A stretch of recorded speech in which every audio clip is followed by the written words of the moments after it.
Welcome.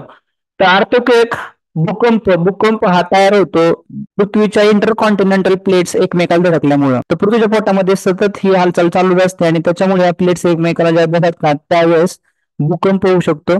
भूकंप ज्या ठिकाणी जमिनीखाली होतो त्या पॉइंटला आपण फोकस पॉईंट बोलतो, जो जमिनीच्या खाली असतो आणि तिथून ह्या भूकंपाच्या वेळ जमिनीवरती पोहोचतात त्या पॉइंटला आपण एपिसेंटर असं बोलतो. तर भूकंपाचा अभ्यास करणाऱ्या शास्त्रज्ञांना आपण सेस्मॉलॉजिस्ट असं म्हणतो. भूकंपाचा अभ्यास करणाऱ्या विषयाला आपण सेस्मॉलॉजी असं म्हणतो आणि भूकंप मोजणाऱ्या यंत्राला आपण सेस्मोग्राफ असं म्हणतो. भूकंप होण्यासाठी रिक्टर स्केल नावाचं युनिट वापरलं जातं. 1 Richter scale, 2 Richter scale, 3 Richter स्केलचे भूकंप हे सामान्य भूकंप आपण मानतो. प्रत्येक रिक्टर स्केलचा हा भूकंप पाठीमागच्या पृथ्वीपेक्षा 10 पटीने मोठा असतो. 8 रिक्टर स्केलवर जर भूकंप आला तर सुनामी येण्याची आणि प्रचंड नुकसान होण्याची शक्यता जास्त राहते.